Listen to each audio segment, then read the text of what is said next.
Two in the Italian capital. Karsten Warholm, who in most of his races this year, I think, has started in the outside lane. Goes in lane 7, by the way. There he is. All in black, the Norwegian. Second fastest man in history after that run in Stockholm, where he ran 46.87. Might have been a world record that night nearly a month ago, but for hitting the final barrier. Marvellously consistent. He hasn't lost a race this year over the barriers or on the flat 400.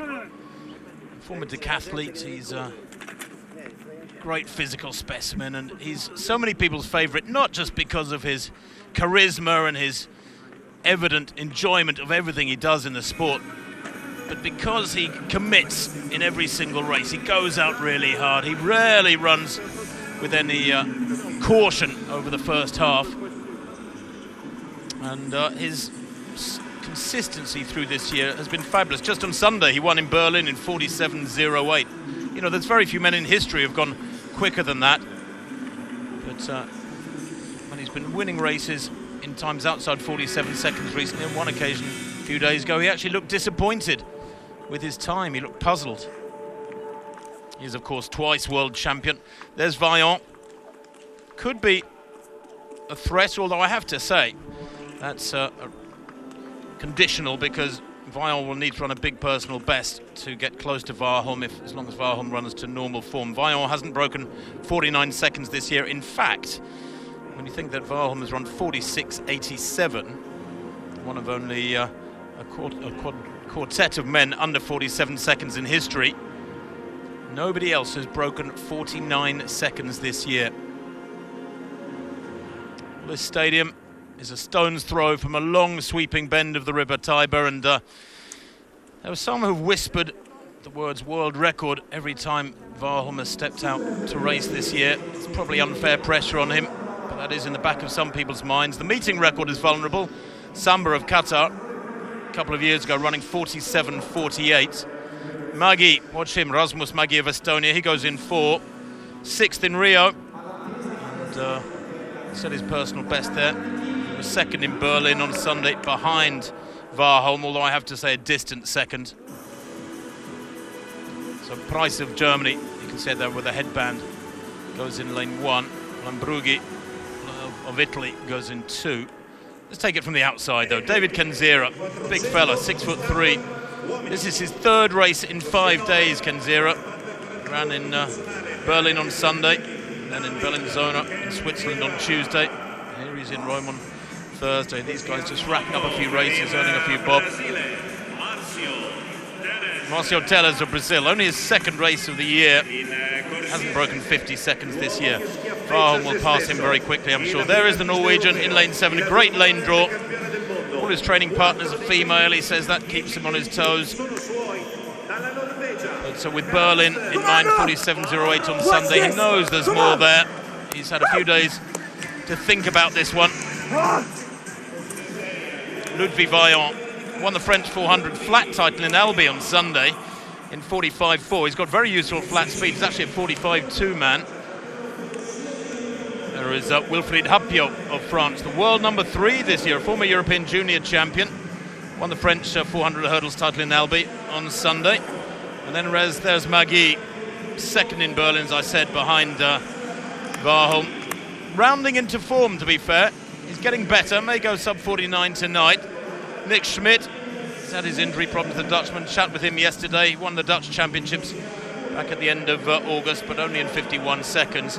Mario Lambrughi from Milan, the Italian champion, Padua at the end of last month.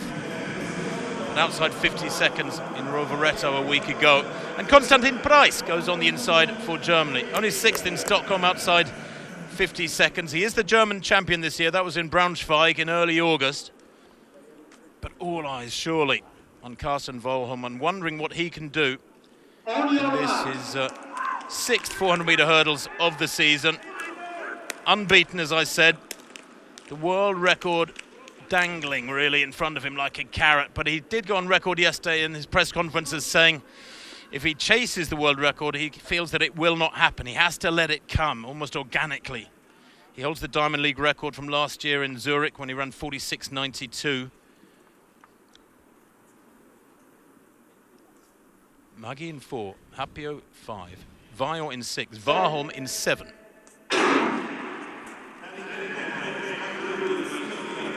Well, that meeting record of Samba, maybe one target for Warholm's left of picture in the pink top. He's gone off very quickly indeed, already stormed past Tellers.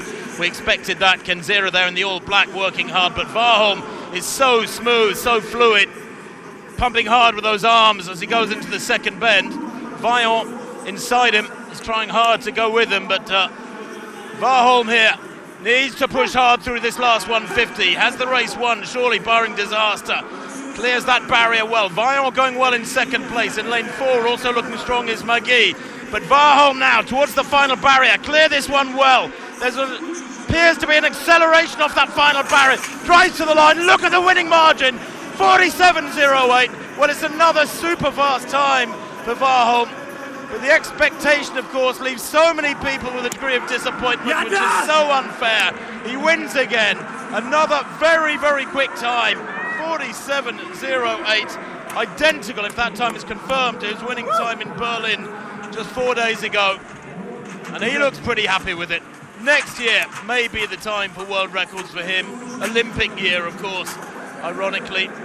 So many of these athletes have had to readjust and change their plans through this 2020 season. Warholm, all the more credit is due to him, really, I suppose, Tim, because of the way he's handled this adjusted season and the way he's maintained this fabulous form. And that's the point, Tim. I really, that 47.07 actually has just been taken down by 100. So that becomes his third best ever, 100th quicker than Berlin. He's run 4 of his 5 best ever times in 2020, in a year which has been so difficult for everybody. As you said, his consistency is incredible. I'm not sure that anyone's run 10.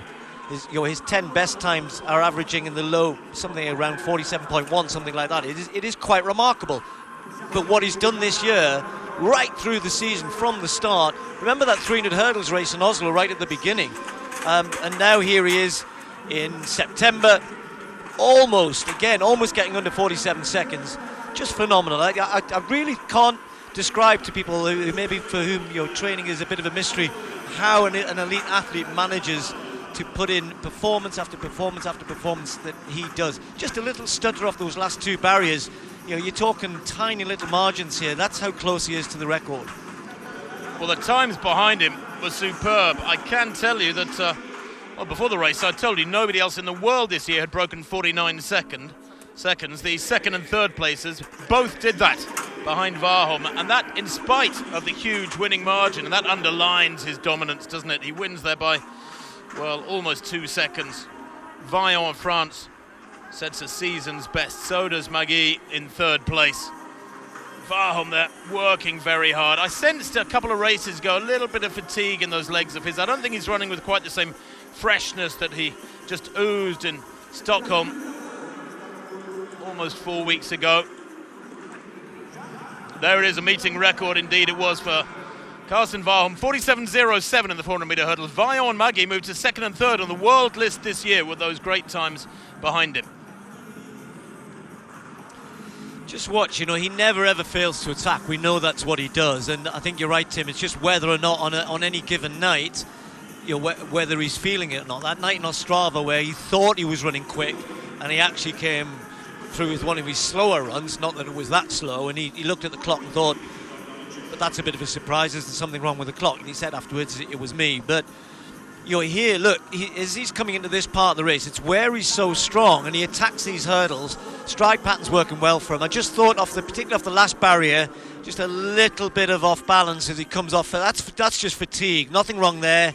And he runs off that barrier. This one here, just checking into it. Did you see that? And therefore, just loses a tiny bit of momentum. It's there, it's all there, and he will get the record. I'm convinced of it. Sometime. Just when it is unfair to expect it, but I'm afraid he's created that pressure himself. Now, women's high jump concluded a little while ago, and Nicola McDermott of Australia, who's been in very fine form, going clear at the second time of asking at 1.95 m. She's really enjoyed her jumping in recent weeks. A relatively new name on the circuit. That gave her third place. Well, the 2 Ukrainians, Mahuchik here and Levchenko, have been battling it out all season. They're the two best in the world at the moment. In recent weeks, McDermott and Kinsey certainly pushing them a little bit. This is Mahuchik, 195, that was nice. Just looked a little bit of a struggle. They'd taken 2 attempts to get over 192 before this, but that was much better. She knows, as ever, when the two of them are in the competition together, you really can't predict who's going to come out on top. Levchenko had been clear all the way through, though, and was leading as she came to 198. 198 for Levchenko, no problem whatsoever. Smiles because she knew that put her in the lead, and on count back wasn't going to be passed. So Mahuchik, McDermott and Kinsey all bowing out at this height. Only Levchenko going clear. Really nice performance tonight all the way through. So smooth, right in the rhythm. He seems to have been everywhere, and he's been certainly at the heights as well, hasn't he? That wonderful night in Lausanne. Here we are in Rome. It's nice, it's warm, sort of conditions he'd like. He said in Berlin last week when he actually did attempt the world record that it was too cold, it was windy. Well, it wasn't so much cold, but it was certainly a very stiff breeze. Not a breath of wind in the stadium tonight. It's just a case of when you see that, you think he's capable of going, you know, what, 620, 625. But he does make it look so easy. So for Duplantis, having passed at 5.60, did come in earlier tonight just to get a bit of a sighter at 5.45. Doesn't often do that, but clear at 5.80. Well, again, he's a young man who, after 2 world records indoors back in February, there was often whispering of more world records, but he too admirably consistent. Just seems so surreal, doesn't it? This stadium holds some 67,000 souls normally, and look at it tonight. So men's 400 on the track next. This is Rabbi Youssef on the outside. The Brit's been certainly all the way around Europe racing a lot. In his last race produced his season's best. That was just under 46 seconds in Zagreb when he was second. Inside him we've got Yusa Kara from Kuwait, the Asian champion from last year, the 27-year-old. Janizic of Slovenia goes in lane 7. This is such an open race. Eduardo Scotti will be hoping he can give, I nearly said the Italian home crowd something to cheer about. They're not here, I'm sure they're watching on television. The final of the world champs last year, only 20, fast improving, lots of personal best this year. Zalewski will be chasing him, one of the Polish very... And he made it by inches. Brilliant run. There's a big celebration in the media seating around us here in the Olympic Stadium. And as you said, big personal best, 45.21. It's about 3 meters quicker than he's ever run. Not a season's best, look, personal best as well from the fields here on this renowned fast track, and beautiful conditions for the sprinters too. Let's have a look at it again. Zalewski, I thought, had judged this really well. They're in lane 5 in the black shorts, holding his form here as Karam began to struggle, head rocking from side to side. But look at Scotti. He's on a mission, isn't he? Driving hard, focused on the line, dips perfectly there, gets it by, well, just a very few centimetres, but easily the quickest of all of them down the home straight. Nice to see, good rangy athlete, isn't he, in that striking red kit. And poor Karam must have thought he had it. I don't suppose Scotti came into his range of vision until the last couple of strides. I think the key here, Tim, is if you look at the form of Scott, he really holds his form. Look at Karam, head rolling, rocking around, losing momentum. Of course you're tired, but Scotty's driving through that last 30-40 metres, really impressive. Big personal best, and you have to think he can get better than that as well. Personal best for young Dobber as well. And other season's best, as Tim was mentioning. Yusuf finished quickly on the outside to get a season's best for him as well. But another step forward for Eduardo Scotti, winning with a new personal best, 45.21. Karam just 400ths behind Zalewski, and Dobber third and fourth.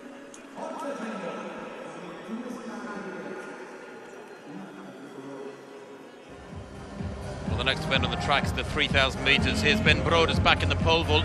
Second attempt at 5.80 for the Belgian. He's been in very good form. This would be a lifetime best, and he nails it. Oh, no wonder he's pleased. It's a national record for the Belgian. Well, a European Championship finalist back in 2016. He was a former European under-23 champion from a couple of years back. And he's been in fine, consistent form. 5.72 in Berlin just on Sunday. But that is brilliant stuff, and Broder's there, going clear. And the second time of asking, we saw Duplantis go clear first time.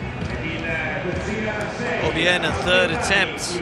Good win the other night. Oh, and he's got it! Well, a little pump fist there to say, well, what did you expect? Well, I didn't think we've seen his first couple of attempts. Certainly the first one not so good, but this time, a little bit of clear air there as well. Let's watch this. Not much, but Obiena clear. So we've got 3 now clear at 5.80.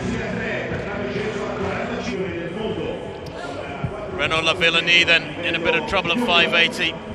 Cleared 5.70, the former world record holder, the second time of asking. He really needs this. Oh, no, gives that quite a clatter. Well, that's a great shame. 3 men have gone clear. Duplantis, Broders and Obiena.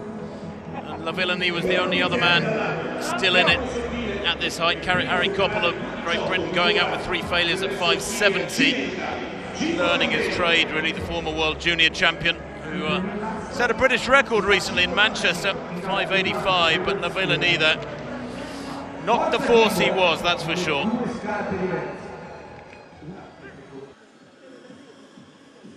Well, I mentioned the next event on the track is the 3,000 metres. There have been many wonderful middle distance performances in this stadium over the years, world records amongst them.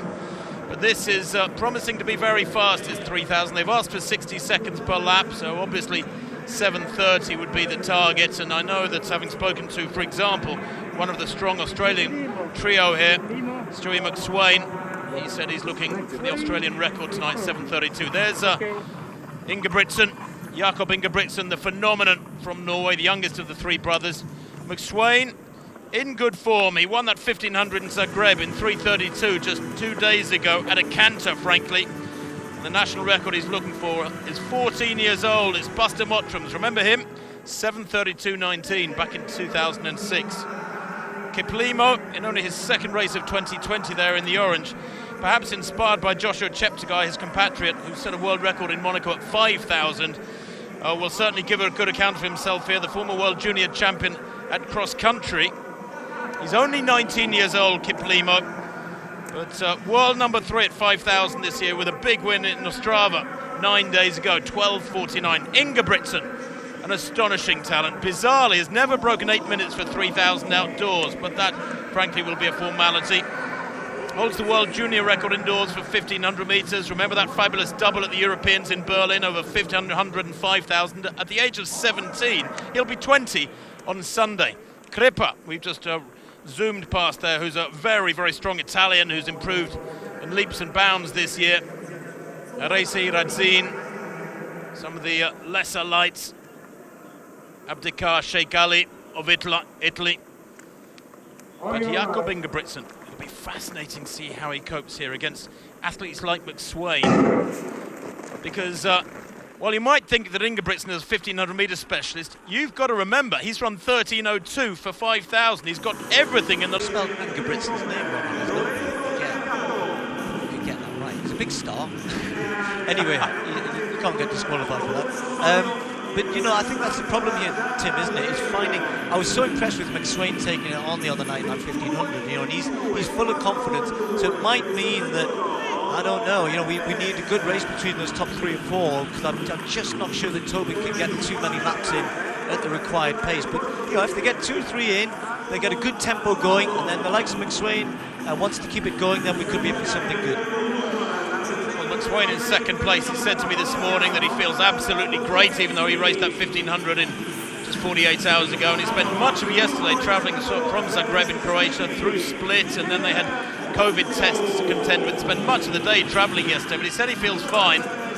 The pace is quick, there's no doubt about it. McSweyn in second place, and the tiny figure of Kiplimo in orange in third. And I think the big figure of Matt Ramsden in fourth. Ingebrigtsen in 5th place, single file at the moment.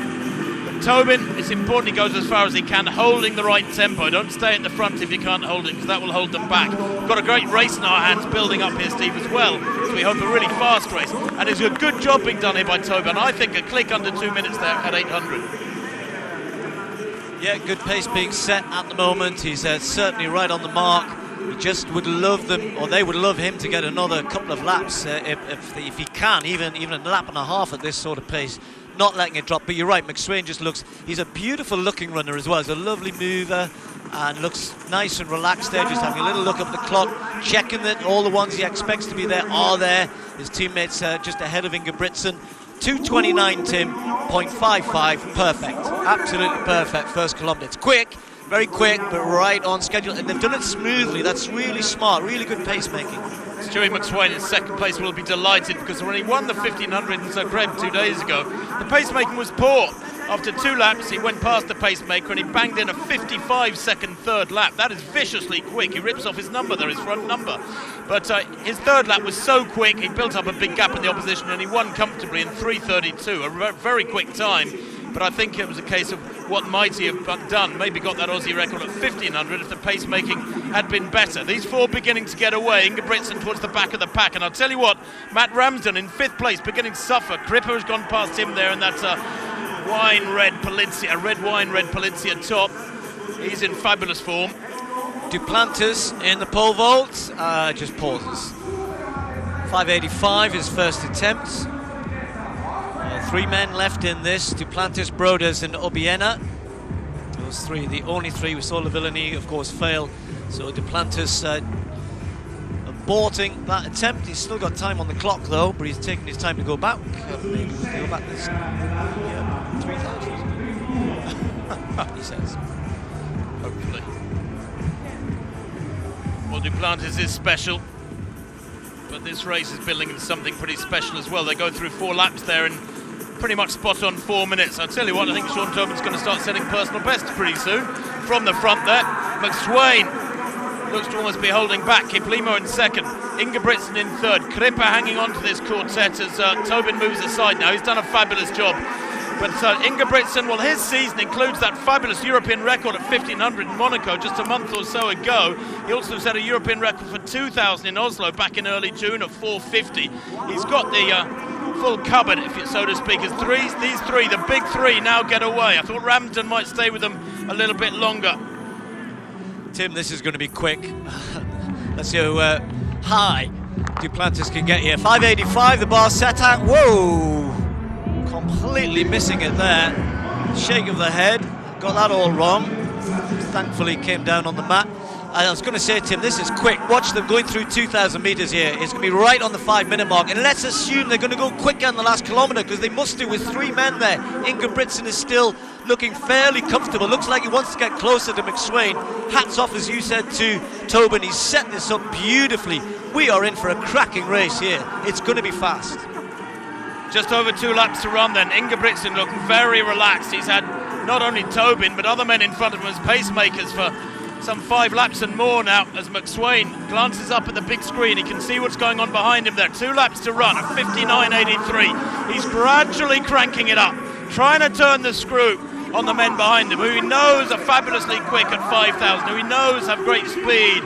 Ingebrigtsen has astonishing speed endurance. Ryan Gregson, the Australian record holder at 1,500, ran 3:35 on Tuesday. Maybe he's feeling the effects of that one more than McSwain.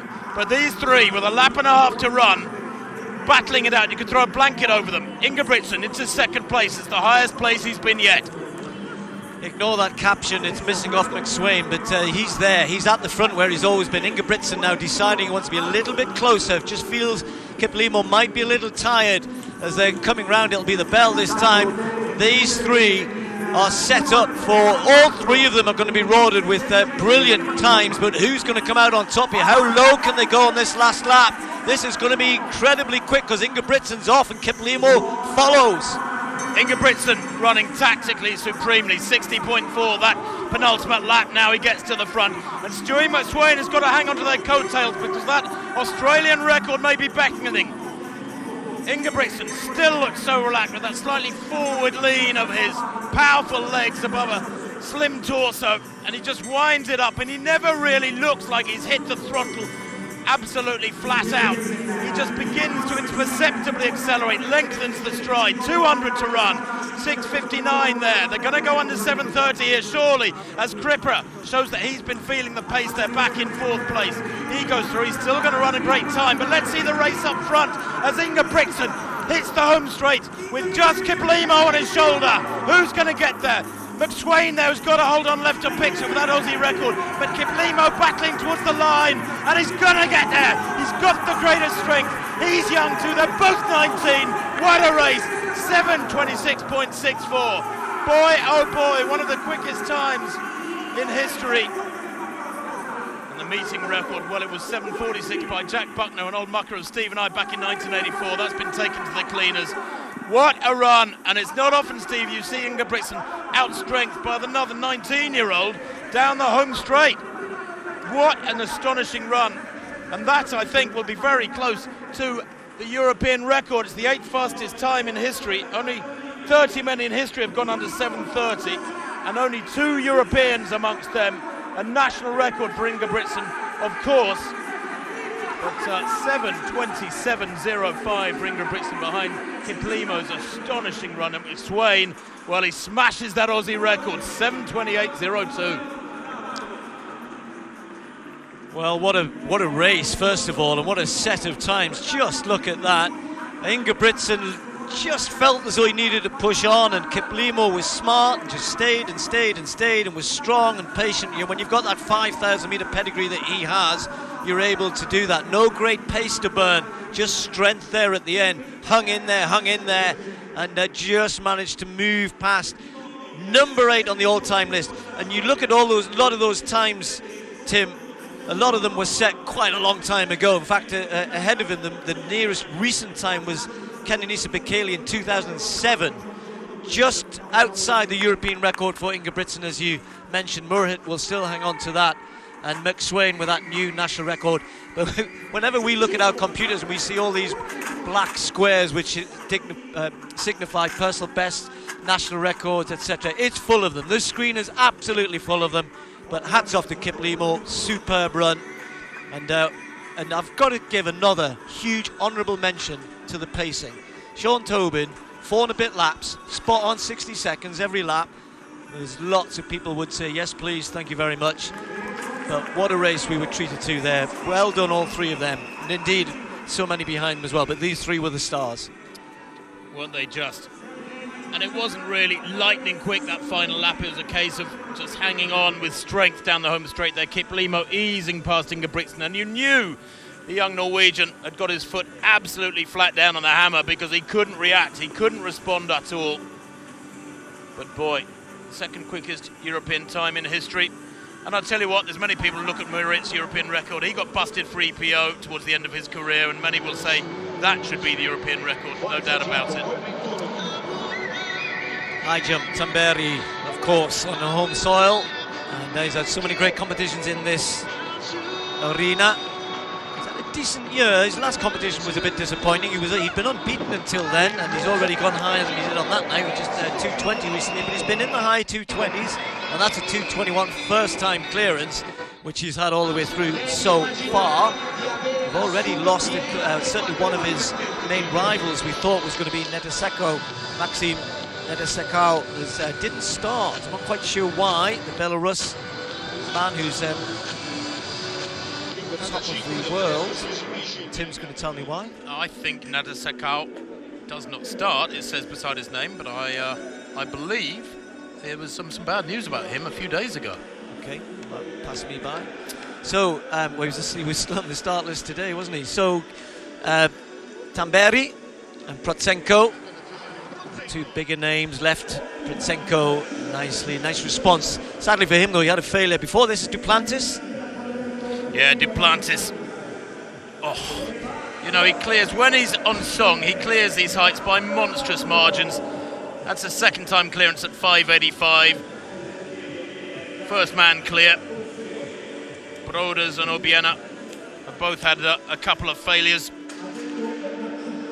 I'm sure he will very shortly have the runway to himself. got very frustrated with his first attempt at 585. He went up and straight down, never got over the line of the bar. Massive misjudgment by his standards. This is the lad who, remember, if you're new to the name, was vaulting in his dad's back garden at the age of 3 or 4, and then rushing off and playing soccer and climbing trees, and then coming back and vaulting a bit more. Italian record for Crippa in that 3,738. A lot of the latter stages were solo for him. Obiena's third attempt at 585. Already got a season's best. Can he get this one? No.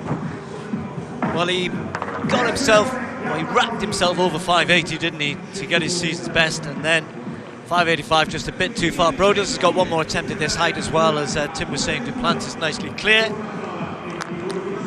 These two, well, nobody except Sam Kendricks on that night in Lausanne's really been able to push Duplantis higher, but Obiena will, if it stays this way, if Broders, well, Broders, actually no, that means he can't improve. Obviously he's out, he's third on count back, having had 2 failures at 580. So Broders is guaranteed second place, but can he go higher? He's next to go. The Belgian with that new national record.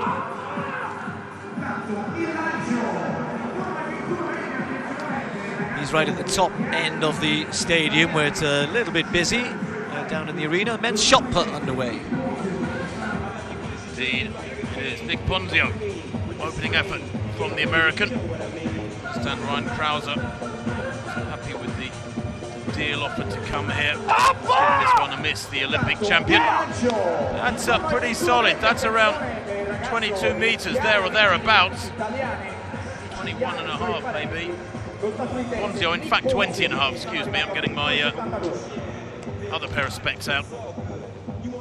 That is very solid indeed. As an opener, 2075 for Ponzio. Well, just a few metres from the shot circle, you can see the women are already out for the next event on the track, which is the 100-metre hurdles. And again, another race with good talent, but perhaps no outstanding favourite here. In fact, definitely no outstanding favourite. But every chance of we've seen already some massive performances. It's been part of the talk around the meet hotels around how good the athletes have been, given everything that's happened this year. The performances we've just seen another set of performances. We had Varholm, the 400 hurdles and the 3,000 metres, and just people smashing times in the field as well. You've mentioned Krauser in the shot. As we see, Fabri, who'll be hoping to impress from a home point of view. His first effort. That's pretty sound for Fabri. Yeah. Leonardo Fabri. He's thrown 21.99 this year. That was in the Italian Championships. Personal best at the end of August. So he probably starts as favourite here with that sort of form to his name. But he moves into second place, 20.69 behind Ponzio's 20.75. Yeah, just to finish what I was saying, you know, the whole season has been one in which it's almost outstanding performances, but the hurdles, maybe perhaps not so much. In fact, Nadine Visser, who's in this, is the world lead this year. Gravesgard will be in lane 1. Good win for Peyton Chadwick the other night. Just got ahead of Ofili here, the former American British athlete, in lane 3. Korte had a very good start to the season, the Finn. Such a troubled career with illness and injury, and running very well the last couple of seasons. Bogliolo also coming into some very, very good form. So again, can we have another Italian win? She'll be hoping. Zarro in lane 8, and then Talia Brooks, world-class long jumper and hurdler as well.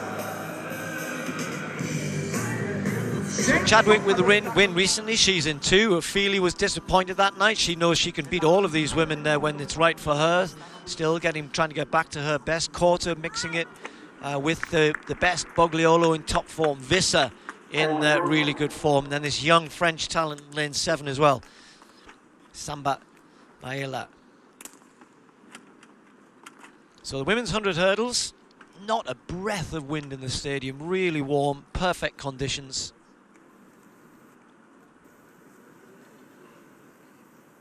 Talia Brooks, closest to the camera.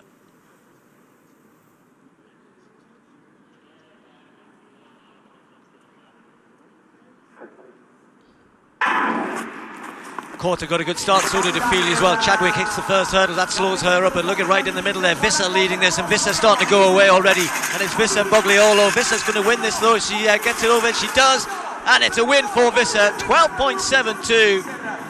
Well, she did start as a mild favourite, I would say, and certainly lived up to that, got a decent start, and then by hurdle 3 had a lead. Bogliolo tried to go with her, and was taken away from the field, if you like. Peyton Chadwick recovered well after hitting that first hurdle, but there was no catching Visser. 12.72, her winning time.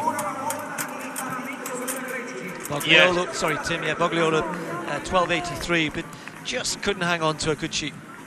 Season's best for Chadwick there. Anything under 13 seconds is pretty crisp sprint hurdling for the ladies, but Visser, former heptathlete, been a focused hurdler for 2 or 3 years now, in great form, and she didn't get the best start. I actually think you're right, Steve. Cindy Offaly got away really well there, third from the top, but couldn't maintain that momentum through the second half. Bogliolo looking fantastic there for second place, a clear second, with Chadwick in third place over on the far side.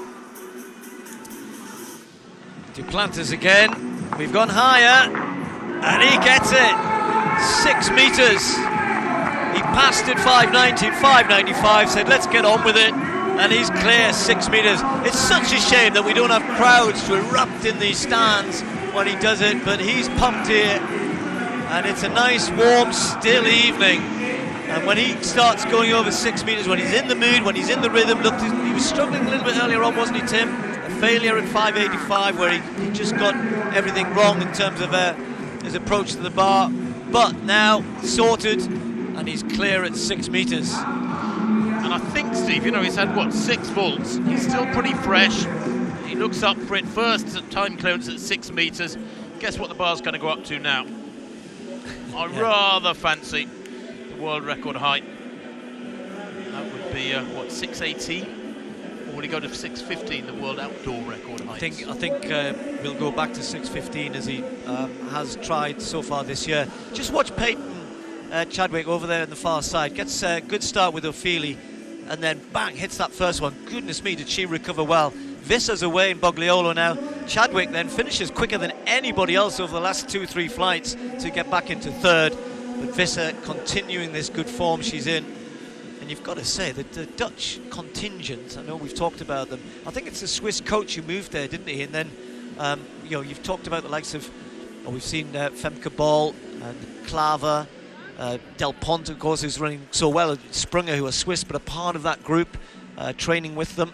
And Visser out on top, still top of the world, and top here in Rome. Only one athlete in the world has gone quicker than that 12.72, Steve. We're getting rather used to this series of wins from Visser, but her world lead is 12.68. Luka Kozak of Hungary has run 12.71, but nobody else has run as fast as 12.72. So that's a quick time, and a consistency and a technical accelerates.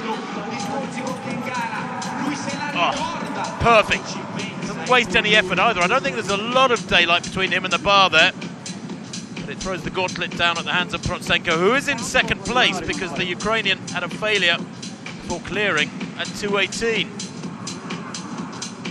It's going to be quite a night for the Italians. They've already had a wonderful win in the flat 400. Yeah, Scotty,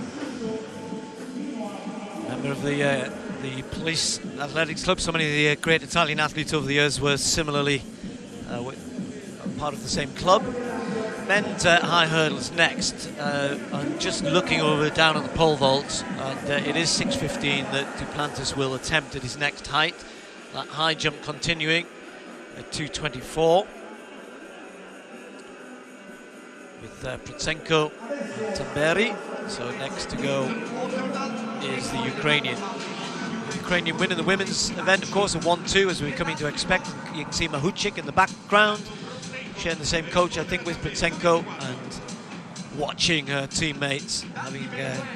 She should be a bit disappointed we've come second. Here goes Protsenko. No, didn't go anywhere near it.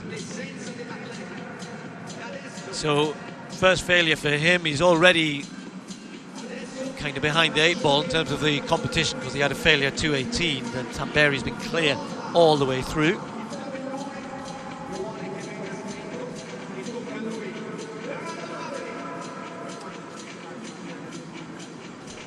So Protsenko will again be next to go. This is Fabry shot. Well, he's in second place, as you can see. Ponzio, remember, 2075 with his opener. And that's very similar. Just a red flag, what a shame. He's trying hard. Francis checking.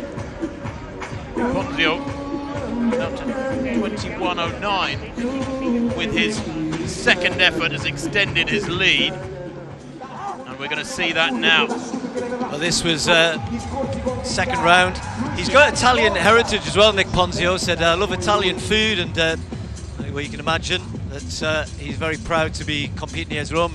Not too much experience on the Diamond League circuit. He's had an incredible year. Spent a week or so training with Krauser, coached by Ryan Whiting, the former world indoor champion, and he said, I've thrown over 22 meters in training a few times. I know it's there, I've just got to get the right attitude in competition. And this year, Ponzio is doing very well, and again here tonight, setting the target over 21 meters in the second round. 21 meters and 9 centimeters for the American. He said it's finally all coming together. He makes it sound as though he's really old. He's not. He's still in his mid-20s. But in shot put terms, that's still quite young still. So he takes the lead. Well, there's the athletes for this men's 110-meter hurdles. The barriers have just been raised. And it's a strong lineup, this one. Dalmolin goes in lane 1 for Italy. For Cameroon. Athlete, his best 13.61 was in Monaco a month ago. There's Gabriel Constantino of Brazil, South American champion last year. It's his first outdoor race of 2020, bizarrely. In lane 3, Aaron Mallet won the US indoor title in Albuquerque back in February. Set a personal best in his last race 2 days ago. Andrew Pozzi, world number 2 this year. The Briton in fabulous form, 13.14 he ran in Monaco a month back, equaling his lifetime best from 3 years ago. Willem Blossian, world number 3, the French champion in Albi just last Sunday. So he won in Zagreb on Tuesday. He lost to Pozzi in Monaco, and he and Pozzi, it's quite a match-up that. Pozzi is 5-2 in their races against each other. Crittenden, he could be the man that spoils the party for them. Freddie Crittenden of the USA, he goes in lane 6. Lorenzo Perini won the Italian title a couple of weeks back in 13.53, and he also won the Italian indoor title back in February. He's done the double domestically this year. Antonio Alcana of South Africa, season's best in Bellinzona on Tuesday, so he's rounding into form. Had a chat with him, Turku, quite a few weeks ago now, and he was disappointed with his form, but he's clearly worked hard and kept focused. And Yaqub Mohamed Al-Yuha of Kuwait goes in lane 9, the national record holder, but he was only 8th in Zagreb on Tuesday, almost a second off his personal best.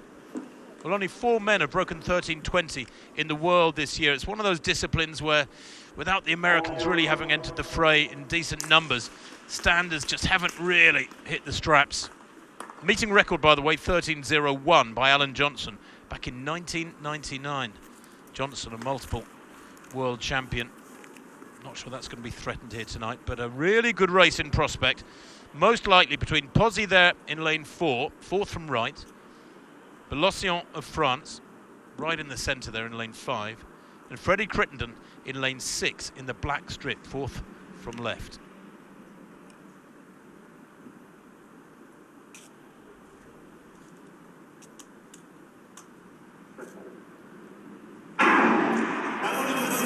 Good start from Pozzi, good start from Crittenden as well in the all-black. Pozzi leading at the moment, beginning to move through. Belossian's in a couple of barriers.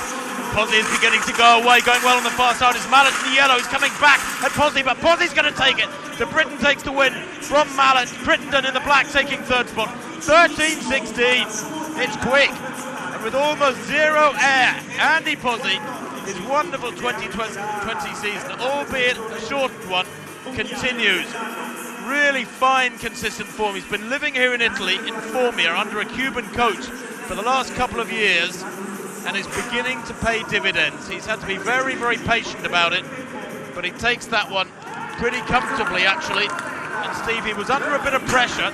Really good charge over the second half from Aaron Mallet.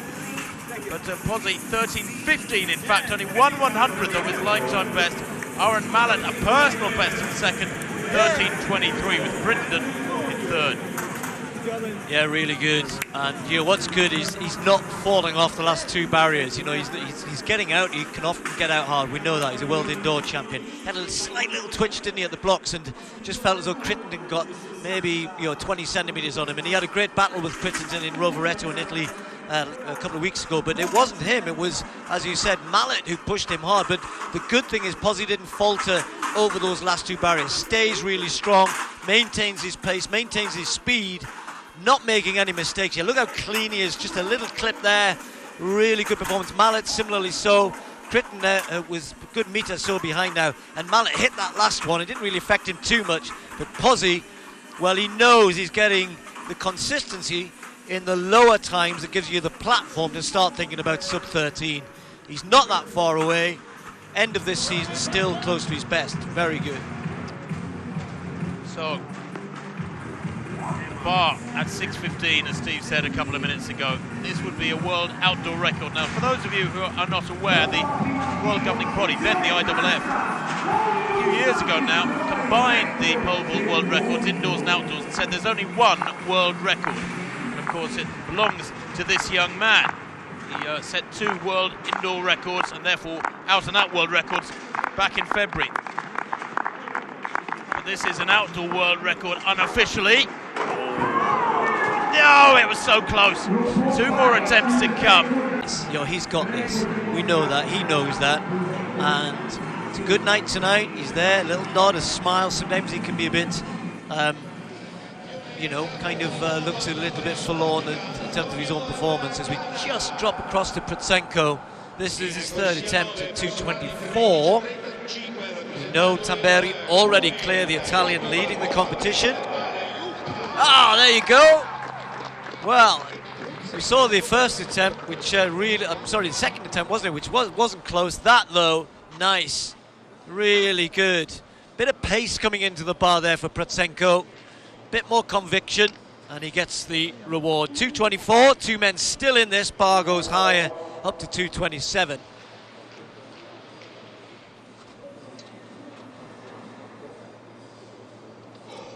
Well, 3rd time clearance is good enough. There's a reset at the next height. Back to this shot put competition. Odedal, 3rd round effort. Thrown 2011 already. That came for this 2nd round effort. And that's much better from Odedal. Ponzio still leads, 21.09. Fabri in 2nd place with 20.69 in round 1. But I think Ponzio might have gone past him there. Onto Dahl, rather. Let's have a look. He's waiting patiently for the distance to come up. Yeah, 20.85. He does 6.35 in 2 or 3 years. People are talking about 6.20, 6.25. There's Sage and Stina. And Daniel. And Daniel in the foreground. Yeah, I think he's going to his wallet. Got his calculator out already. You know, I mean, we all love him. Everybody loves him. And we're not making this up. You know, there he goes and gets a hug from Daniel and Stina as well. I think at lunchtime, you know, all the pole vaulters were sitting having lunch together. Harry Koppel was in there, Obiena was in there, Le Villani was there, just having lunch together. You know, there have been stars of our sport, of all sports, I guess, like Duplantis. He'd be within his rights to kind of go, I'm not hang around with you guys, I'm the superstar of the sport. He is, but he's not. He is absolutely one of the guys. They all genuinely love what he's doing for their event, and they're so happy for him as well. Just a quick look back on this 800, Tim. As you said, a little bit straight, but Gemma Ricci got it right. She did get it right, yeah, and I thought, you said Hinner here looks very relaxed coming off the bend, but Gemma Ricci timed it here. She saved enough for the home straight. She didn't do that a couple of nights ago in Bellinzona, but here she did, and she carries on pumping hard with that accentuated arm action of hers. Wins by 3 metres. Laura Muir hung on pretty well for 3rd place. There's pretty useful times in that one, considering they were way outside 60 seconds at 400 metres. The pacemaker, I mean, I want to say a tempted to say she didn't do a good job, but actually she went through slower than was requested and was still 6 or 7 metres clear. Yeah, when I looked over at 200, you see the gap there, and they're all lining up. You know that's a conscious decision. And I'm not going to be the one to lead everybody else out. Wiki and Muir making, not a wall. They were happy to do that. Edwards was the one who came round at the bell, got it moving. Ricky, though, absolutely perfectly judged, tacked hard early enough to get ahead of Heine. She got the win. Laura Muir hanging on for third, just ahead of the fast-finishing Herring. That pole vault clearance of 6:15 by Duplantis, in one respect, brings an era to an end. The outdoor dominance of Sergei Bubka is now history. We see Tamberi. Oh, beautiful jump. Beautiful jump. I'll tell you what, he reminds me a little bit of Dalton Grant. Way back in the 80s, Britain had a fabulous high jump, and Dalton, who I think took, was it the 3rd or 4th in the World Championships eventually, but he had that sort of wriggling technique over the bar that Tamberi shows there. He goes clear. Third time of asking at 2:27. Protsenko passing his third attempt at this height, but he knows he needs the next height. Everybody else exited the competition at 2:18, so it's been between these two, this little head-to-head, for quite a while now. I think that means we're done for the night. Why not? 6:15, a new outdoor record. Of course, the outright world record, as Tim has said, 6:18. Tamberi then continuing his progress in the high jump. No. Doesn't matter though. Been a good night for him so far. And all we have left on the track, Tim, the two 100-metre races.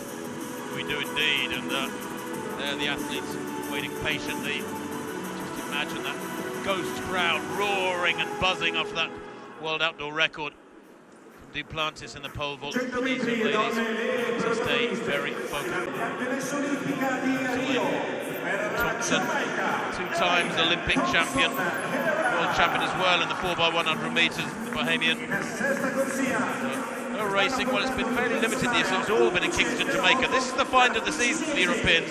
Del Ponte, fabulous form, national champion just a few days ago in Basel for the Swiss. It's her 16th 100 of the year.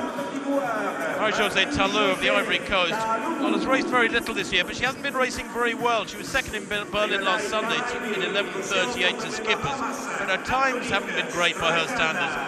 Antonique Strawn of the Bahamas goes in lane 8, former world junior champion at 100 and 200. And then Marie van Hoenestein of Netherlands goes in lane 9. Fastest time in the world this year, 10.86. Only 4 women have gone under 11 seconds this season. Normally would be into double figures at this stage. Shelley-Ann Fraser-Pryce, the fastest in the world with 10.86 for Jamaica, and her compatriot going here in lane 5 is the second quickest in the world, Elaine Thompson-Herah.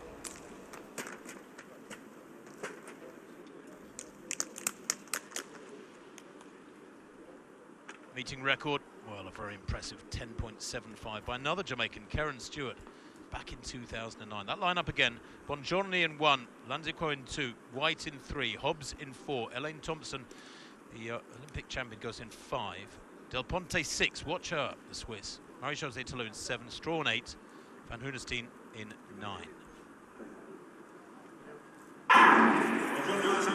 Great start there from Thompson.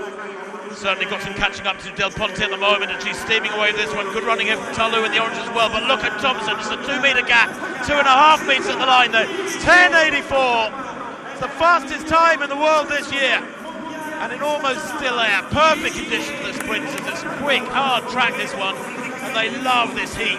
It's still a very warm, sticky evening here in Rome. It's what, 8:10 local time, but 10.85 it's adjusted to. That still makes it the quickest time in the world this year. She will be delighted to leapfrog her compatriot Shelley-Ann Fraser-Pryce to the top of the world list. And she was, frankly, Steve, a class apart, wasn't she? Wasn't the best of runs by Del Ponte, but let's have a look at her time. She finished down in 4th place. Well, what can you say? Ran back home earlier on and then comes over to Europe and bang! Well, that is particularly the second half of the race for me. You know, she gets out there just a little falter there as she's coming out through that drive phase. Now she's up and now she's running so smoothly, so fast, going away from everybody. Hobbs ran well, but no catching Thompson-Herah. Just watch here, she comes up, good start out of the blocks, just there a little bit of a falter, but then as she's then fully up into her running, wow, away she goes. Really, that's Elaine Thompson we know. And well, watch out next year, everybody. Yeah, and frankly, it wasn't really a race for her, was it, Steve? She was away by 20, 30 metres, and then she was racing against herself. Better run from Talou. I thought she looked better. She set a season's best in 3rd place, 11:14, but look at the focus there. Nice and relaxed, the eyes coming up, very little strain. She's a beautifully symmetrical runner, almost too much stiffness in those hands, but it works for her. So what would I know? That is quick. 10:85 then, the fastest time in the world this year on this quick Olympic Stadium track in Rome for Thompson-Herah. Hobbs in 2nd, great run from her, and Talou in 3rd. Del Ponte the best, and Europeans, but back in 4th place. Well, we've been treated to some performances tonight and some competitions. That was an outright performance on her own, if you like, just completely dominating the field. Others, as Tim's rightly pointed out, running season's best, your Hobbs and Talou. Del Ponte was just falters away towards the end. She's had a great season and from a European perspective, but that was a proper display. That was really impressive. Well, drama in the high jump. We thought it was all about Tamberi. He cleared his third time at 2:27, goes up at 2:30. Protsenko passes his 3rd attempt, watches Tamberi fail first time at 2:30, and then you've just seen him go clear. So Protsenko, that was all or nothing, throw of the dice. He'd had 2 failures at 2:27, moved the bar up to 2:30 because he was never going to win because of countback, and he's now in the lead, clears 2:30. Real drama there, and look what that means to him. Tamberi has now decided to pass at 2:30, and are we in for a bit more drama over at the pole vault, where we're just having another look at the end of Duplantis there, and that world best ever outdoor vault from him. I think he'll call it a day, Steve. Yeah, I'm sure he's called it a day. When you go and pose beside the world record, or at least the result machine, then I don't think you're still focused on the competition. Now Tamberi, well, there's some cat and mouse going on here too. Isn't there just? Yeah, he's got to go here for a 2nd time at 2:32. This is his final opportunity. He's had a failure at 2:30. He's had a failure at 2:32. Protsenko, unsurprisingly, is sitting this one out, saying, go on then, see what you can do. See what, if the stadium has spectators in it, they would raise the roof if he goes clear of this one for Tamberi. It's a tall order, if you'll forgive the pun. Tamberi is here jumping at a season's best. He has jumped 2:39. Oh, that was close.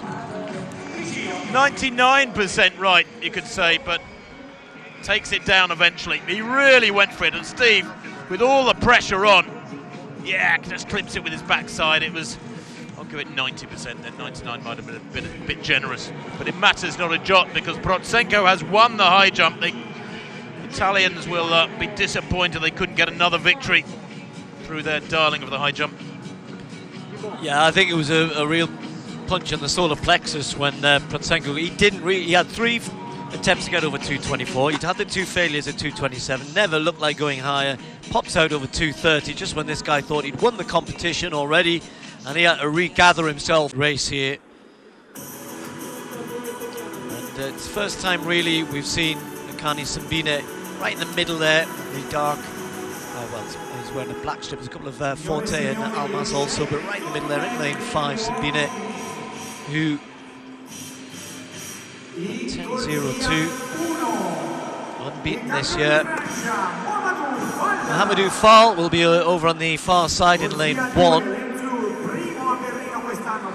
Cisse has been demoted, if you like, over to lane 2. He's been in very good form, but just got pipped the other night by Rogers, didn't he? Got run down, if anything. Cisse was leading, and Rogers just came through in the latter stages and just got ahead of him in Zagreb. And then Jacobs, the Italians have given their guys a chance here. They've put Lamont Marcel Jacobs, who's having a very, very good season, and a chance to be right alongside Simbine. And then on the other side, Tortu. Lane change from what we've initially seen. He's gone into 6, and Forte has been moved into 7. So Tortu, who ran 10.07 in Bellinzona 2 nights ago, in good form. The 2 Italians will certainly be in amongst it here. Just saw Forte, a good 200-metre runner as well. Then Almas, and then Burke of Barbados on the outside. Almas, the German, new personal best 10.08.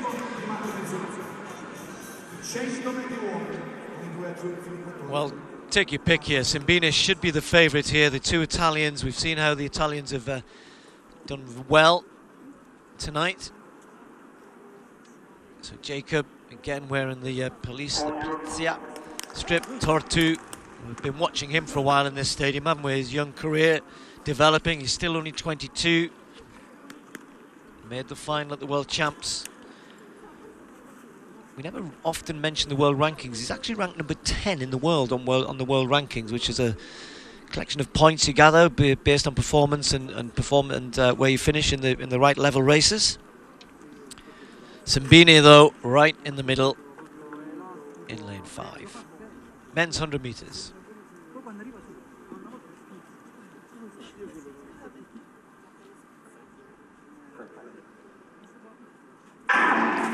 Great start from Simbine. Cisse out well also right over on the far side, and he's leading this at the moment. It's Cisse and Simbine. Will Cisse hang on to this? Simbine is charging, and he's going to get it. Simbine